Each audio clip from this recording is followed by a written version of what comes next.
Hello, everybody. Welcome to the show. My name is Tony Glasgow. Thank you for joining me today. Today, I'll be talking with Collin Auten. He's a baseball trainer with DBat in Denton. He's been on the show before. He's going to talk about the training techniques that he uses, things that he's done in the past, his past experiences, and all of that. Some of that he's covered before, but he's going to talk with us about it again. So first, I want to talk about my featured business, which is Britz Kickz. He's been on the show before, and I've talked about him before. He's still kicking around, doing custom shoes for our team, the Gar Wildcats. 3D printing is one of his things that he does, as well as custom shoes. So check him out. All the information is going to be in the description and on the screen right there, so you can check him out and see what's going on. So let's go ahead and join our conversation that I had with Collin, and I'll see you guys on the other side. So how you doing today, Collin? Good, man. All right. Good. Yeah, it looks like you're a little Great bit weather this morning. Yeah, enjoying that weather outside, right? Absolutely. Yeah. Okay. All right. Well, so I just wanted to, this is our second time talking and meeting, so I just wanted to kind of refresh people exactly what you do. So you're an instructor at DBat Denton.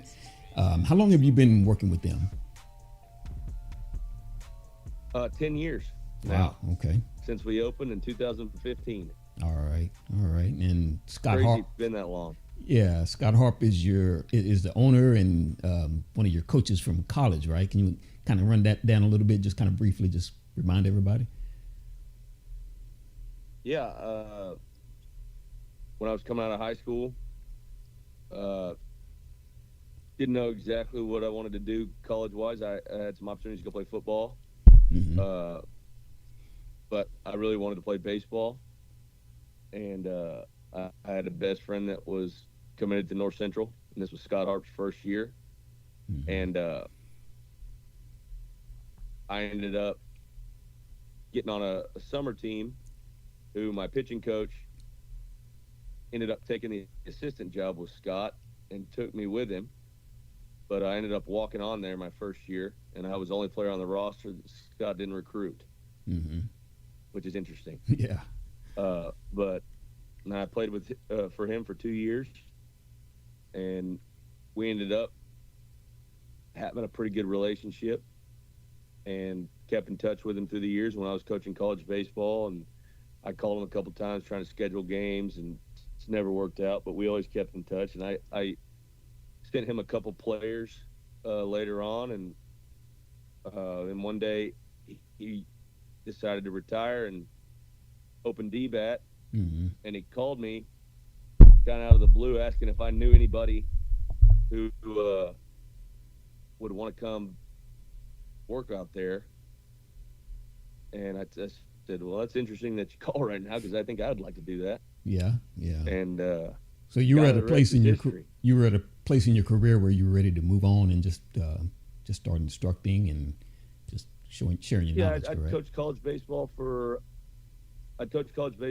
about 7 years, and I did high school for 1 year.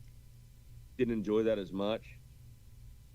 Obviously, it's a little different, but mm-hmm.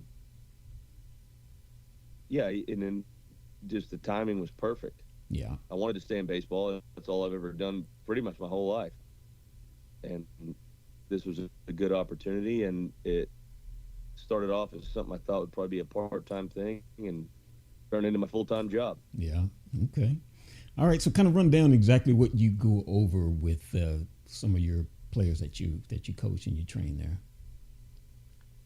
No, it all depends on the age, right? With most of my older guys, it's tough because we don't get a lot of cooperation sometimes from the high school coaches, mm-hmm. as far as getting to work with them pitching wise during the season. So we do a lot of strength and conditioning and shoulder strengthening stuff and just mechanical work instead of getting up there and throwing a lot of bullpens during the season. And mm-hmm. as you know, baseball's a year-round sport now. Yeah. So yeah. There's not a lot of off season to sit down and really break things down and work on that kind of stuff. You want to keep guys prepared to play in games, but you also want to teach them and prepare them to be able to grow and move forward the right way. And then the younger I get, the more we throw. Um, but I also do a lot of strength training with the guys. Okay. We throw medicine balls. I got all kinds of gadgets in there. We get the core velocity belt. I got a big chain. We do all kinds of stuff like that. And then I do hitting and pitching also.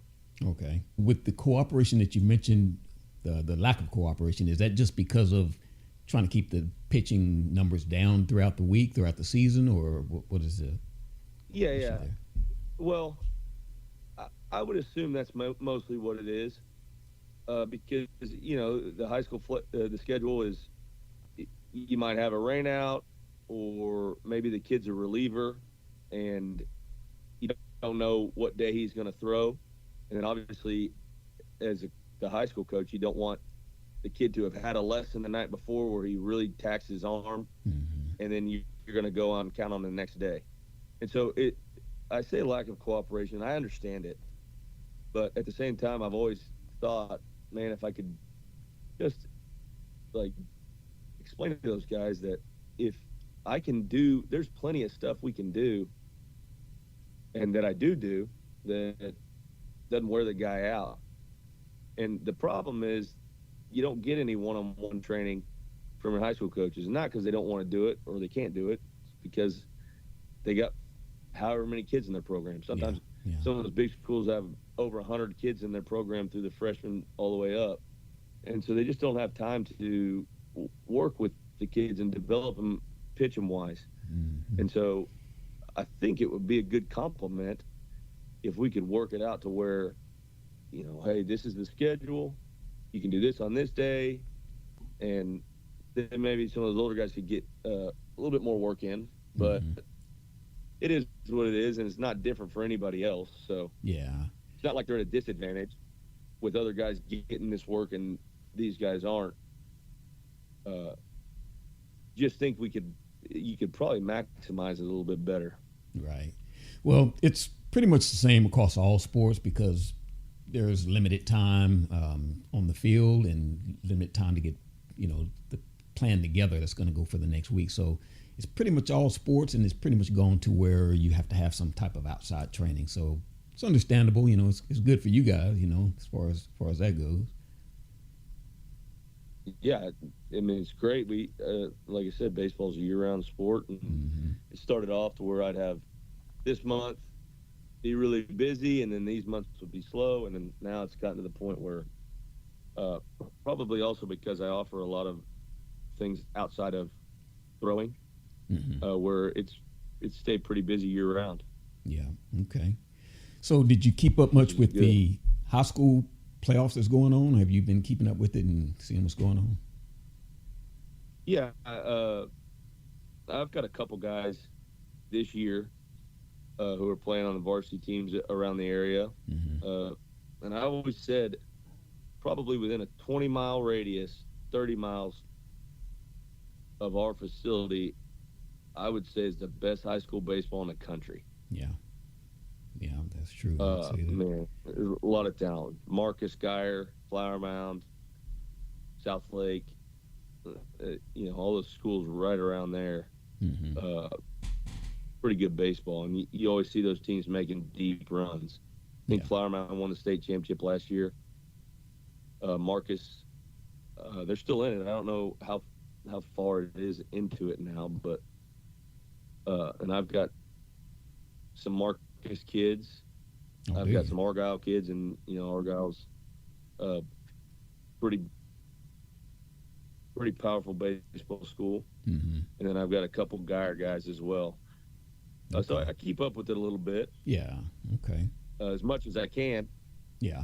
I don't ever get to get out to any of the games because I'm always at the facility. Yeah. You go on pretty late with your sessions. I've seen some starting as late as 9 o'clock. So I know you're up there pretty late. Yeah. During baseball season, sometimes I'll start lessons at 10 o'clock. Oh, wow. With some of those high school kids, and I don't know how that schedule works. Where maybe they got to get to school a little later. Yeah. But sometimes they feel like they need to get in and get some work, and if that's what they need, then I'll be there. Yeah. Okay. What about the college World Series that's going on right now? Have you been keeping up with that a little bit? Well, that's probably growing up. That was my favorite thing to watch Mm-hmm. because college baseball was never on until the regionals started. And man, I was glued to my TV when I was a kid because I had aspirations to play college baseball, and Mm-hmm. those guys were a little bit more relatable than the professional guys, just because they're, first of all, they're swinging metal bats, and second of all, you can kind of see yourself maybe being in that situation one day. Yeah, yeah. And so I've always loved this time of year for that. But I'm a big TCU fan, and Of course, we yeah. did not have a great showing in the regional this year, Oh unfortunately. man, how did they end up? I didn't follow that.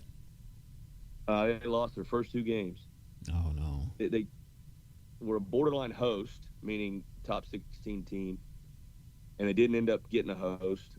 So they sent them across the country to Corvallis, Oregon, and they got a really young team this year.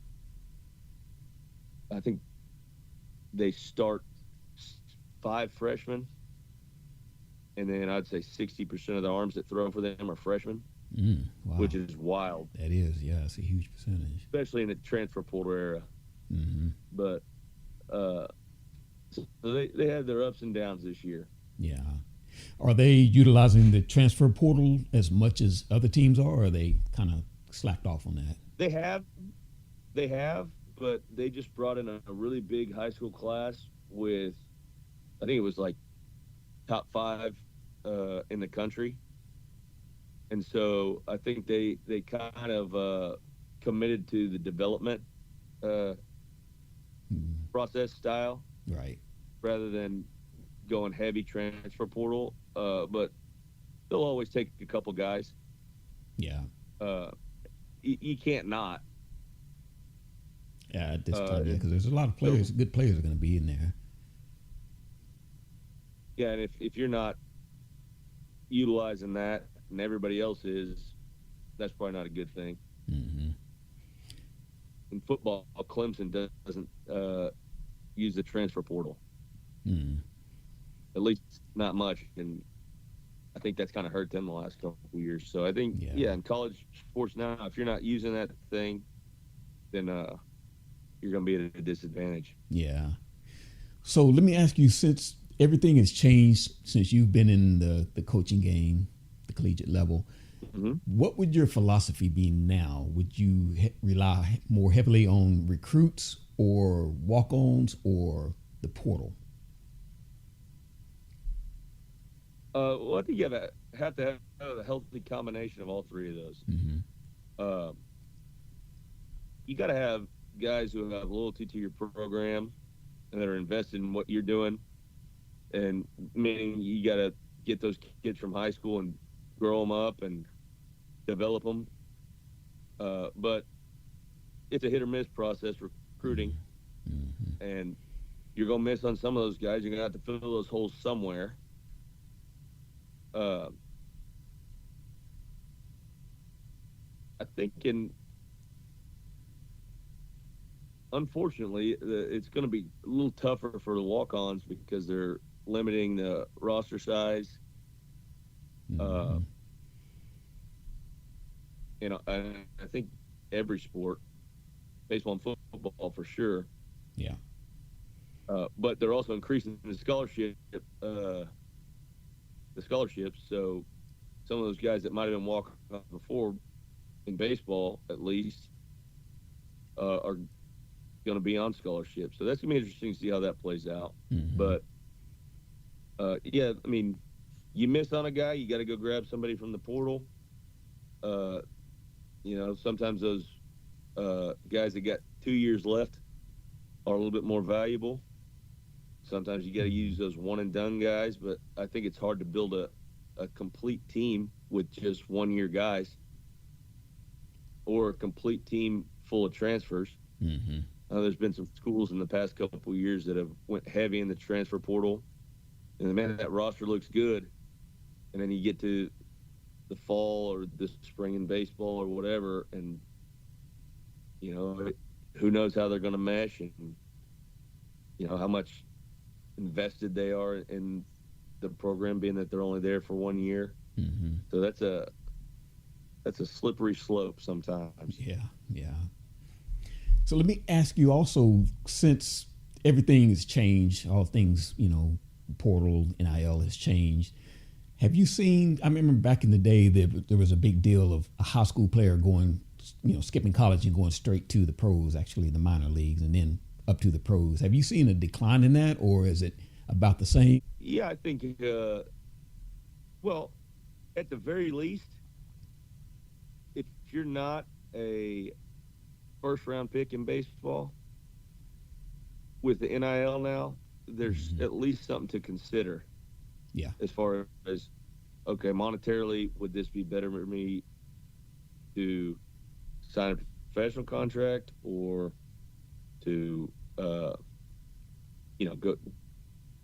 go to college, and depending on what they're being offered at their school, what's the best situation there? And then you got to look at it from a developmental standpoint. Are you ready to start your pro career? And, there's maturity factor that goes into that, and there's physical development that goes into that, and just a lot of things.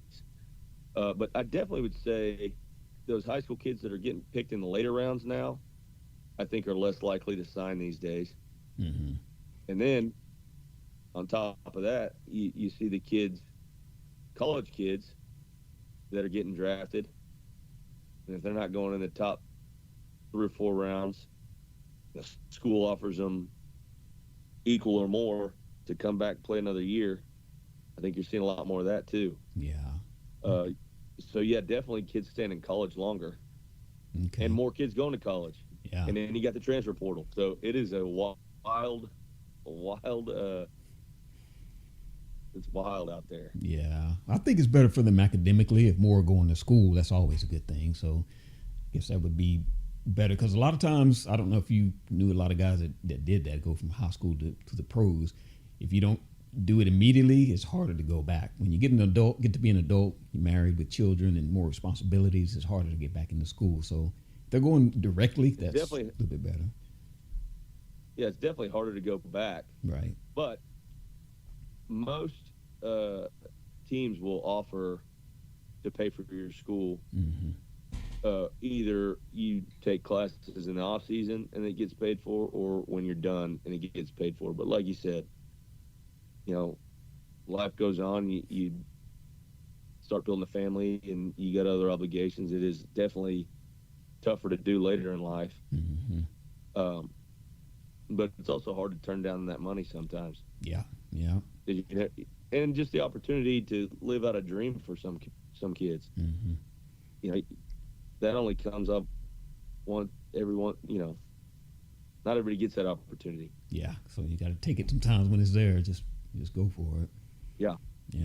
I wanted to go back a little bit to high school and kind of weave that into what you would have a high school player do as far as training goes, or what kind of a regimen or a program that you would have for them. Well, I've recently started sending this workout plan that I came up with probably 5 years ago back out to guys, because sometimes I feel like these guys don't necessarily know what it takes or what goes into, get themselves to the next level. And I've got guys that come in for lessons that, they come in for lessons, they go to their practice, they're not doing a lot outside on their own. Yeah. Like you said earlier, everybody's got their personal coaches, whether it's a strength coach, whether it's a coach like what I do. You need to be putting in outside work. So most of the time, in the limited time that I get with these guys, we'll take a look at, we'll throw our bullpen, we'll take a look at any mechanical issues they have, or work through the mental side of whatever they're dealing with at that time. And then at the end, we'll have a conversation about, okay, from this point to this point, next time I see you, these are the things you need to be doing. And I came up with a workout plan a couple years ago that it's built for a starting pitcher, Mm-hmm. but you can tweak it if you're a hitter or if you're a reliever. There's some flexibility in it, but it's 7 days, and it's not 7 days of throwing, and it's not necessarily 7 days of working out. But I say day one is the day after your start, and then that's usually a heavy lower body workout day, a lot of conditioning, but little to no throwing on that day, and then you ramp it up as the week goes on. And I kind of modeled it after what I went through in college, and I think I told you about uh, last time I did the podcast. Mark Allen, he's like my best friend, who's my mentor. Mm-hmm. Man, he asked a lot of us when we were at North Central Junior College, way more than either of the Division I schools I played at after that. Not even close. Yeah. And so I'm going back and look at that the workout that I created, and I'm like, damn, this is a lot that I'm asking these guys to do. Mm-hmm. But at the end of the day, if you will do that, it's going to be hard not to make it. Okay. I mean, and I email it out to all my guys, my older guys. So just when you say older guys, what age are you is the cutoff? Well, usually once they start lifting weights. Okay. Because if you're lifting weights, then you can do the workout. If you're not, it would be completely different, right? And probably the guys that ain't lifting yet, their bodies aren't going to be able to handle that type of workload, anyways. Mm-hmm. But I also talk a lot with my younger guys about things that they need to be doing outside of our lessons and outside of their team practices and stuff also. But with the workout, yeah, I mean, it's a lot. And so a lot of the exercises on there are like, at least the names of the exercises are ones that I made up myself. Mm-hmm. Right? So I'll send this workout to these kids, and I'll say, hey, if you got any questions, email me back, shoot me a text, and I'll walk you through it, or we can talk about it the next time they come in. And then they'll come in and they say, oh, I don't have any questions. Yeah. And I'm like, there's no way that you could have looked at that and not had any questions, because you have no idea what these exercises are. And that just shows you, like, it takes a special type of person to be able to make it to the next level. Mm-hmm. Like dedication, work ethic, obviously athletic ability. It ain't for everybody, man. Mm-hmm. And one of the things I always tell kids is I've never met anybody in my life who did everything they possibly could to get what they want that didn't get what they want. But I could probably count on one hand the amount of people that I know that did everything that they could to get what they want. So it's a simple process. Just work, right? Yeah. And you can figure it out and you can make it. Right. And I've got one of my best friends, he just retired about a year ago from professional baseball. This kid I played with at North Central with Scott. And now he's doing the same thing I'm doing. And I talk to this dude probably twice a day, every day. His name's Sam Freeman. Went to Hebron High School, went to North Central with me, and he was actually a center fielder, not a pitcher to start off. And then his second year, he's a year younger than me, so his second year at North Central, he started pitching. Then he went to KU. Okay. Shout out. Yeah. Jayhawk. Right. He went to KU, and he didn't have a lot of success there, but he had a big arm, and he was left-handed. He's 5'11", 170 pounds, and threw 100 miles an hour. Wow. Which is wild. Yeah. But he had like an 8 ERA at KU, and I think he got drafted in the 30th round, probably got $20,000 and a bus ticket. That's about it. Mm-hmm. And he was in the big leagues in 3 years. Oh, yeah. Less than 3 years, I think. unbelievable. Yeah. But we always bounce ideas off of each other, and he always talks about how, in his words, how easy it is to go play at the next level. And I say, yeah, I get where you're coming from. It's not easy. And he's like, well, it is, because if you just work and you do everything you can, and that's a choice, right? Then you're going to make it. Mm-hmm. That's easy. Yeah. Right. And I say that that's not easy. It's simple, but it's not easy. Mm-hmm. Right. And we go back and forth all the time about, like, is work ethic an ability? And I'm not sure I know the right answer to that question, but where I'm at is I think it is an ability or a talent to be able to put that much focus and effort into something. Mm-hmm. Not everybody's capable of doing that. But if you are, you can make it. Right? And how far, who knows? Yeah. But if you want the opportunity to play college baseball or college athletics in general, the opportunities are out there. Absolutely, yeah. If you put in the work. You know as well as I do that not every kid is willing to do that. Yeah, yeah. What is the oldest player that you've worked with to just start out? Say like a 10-year-old that just started out, or a 12-year-old, never played baseball before and had success. Is that, I know it's possible, but is it pretty common to you from what you've seen?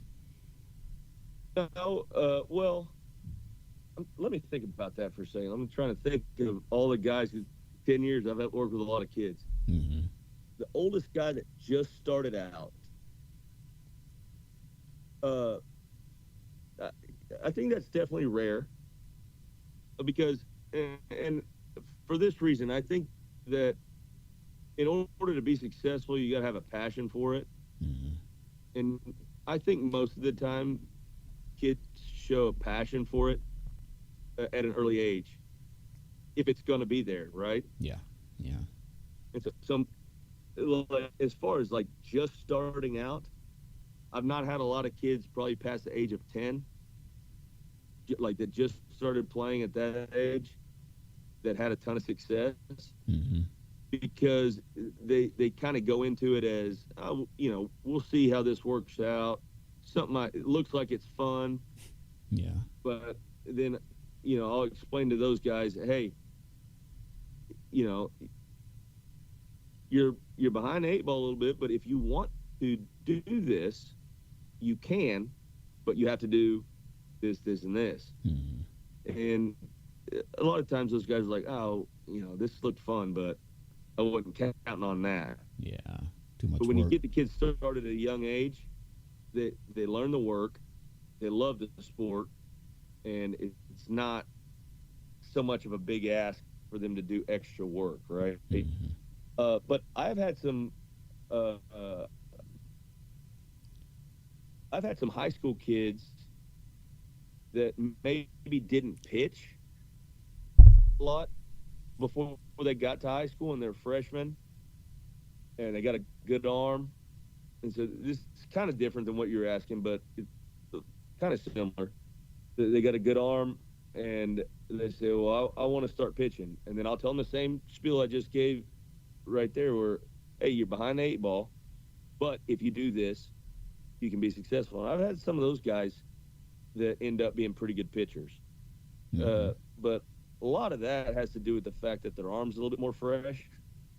And most of the ones that get asked to pitch, maybe they haven't pitched before, is because they're really good athletes with really good arms. Mm-hmm. And so that's a pretty good starter kit for being able to be a successful pitcher. Yeah. Okay. I guess probably 10 years old is the youngest I've had a kid that hadn't played before that ended up having some success, at least on his high school team. But I see it a lot more with pitchers who start pitching later. Yeah. Changing positions or adding a position, I guess. Yeah. Okay. All right. So I've got a couple more things. One's kind of a fun question, and one's getting your information. But is there a movie or TV show or a song? I may have asked you this before, but is there a movie, TV show, or a song that you'd be embarrassed for your friends to know about? Something that kind of maybe something for your girls that you kind of jam out with when they're not there that you really like, but you wouldn't want them to know. So what would it be? Something that I jam out with my girls? With your girls, but I wouldn't want them to know that I jam out to. Well, you might like it with, because, the girls like it, but then you find yourself listening to it on your own or watching it on your own or. Well, man, I spend so much time with my girls. I don't have time to watch anything of my own, but I do watch a lot of Disney and cartoons and stuff with them. Yeah. But I guess I'll say this. It kind of answers the question, but Moana. Okay. The Maui character in Moana. Yeah. He's got that song, "You're Welcome." Yeah. And it's now like a built-in habit where every time somebody says thank you, I just sing "You're Welcome." That's pretty good. Because I've heard it so many single times. Yeah. Well, I'll say that Disney is a mandatory if you have kids, because all the Disney movies are good to me. I like most of them. So, and Moana's one of my favorite too. So I can get that. I can relate to that. It's good though. It's funny that you. Just thank you. I say "You're welcome." Oh man, so I'm gonna have to do something now to get you to say it. Oh man! All right. Why don't you give everybody the contact information to get a hold of you at DBat and get something scheduled and get in there and get some training? Well, I don't do any. We kind of got a new system up there, so I don't do any of the schedule on my own. But we're at DBat Denton, Collin Auten. If you call up to the front desk or you go in there, then they got my schedule pulled up, and they can give you availabilities, and people book out sometimes 6 months in advance. Right. And they're pretty helpful with that stuff. And Scott usually sends out an email every week for clients that I've had for a while, given my schedule for the upcoming week. I stay pretty full, but because I stay pretty full, there's always cancellations and openings throughout the week. I work Monday through Saturday. Monday through Friday, I'm there from 3 to at least 10. And then on Saturdays, I usually start at 10 and go depending on how many guys I have.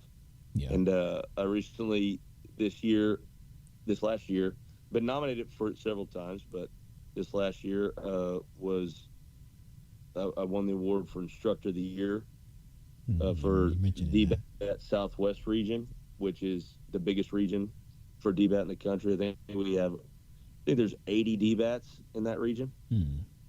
So that was a pretty big honor. Yeah, absolutely, yeah. And I'm not sure if that helps or hurts my my schedule, because it's been pretty full the whole time. But yeah, it's nice to be recognized for that. Yeah, for sure.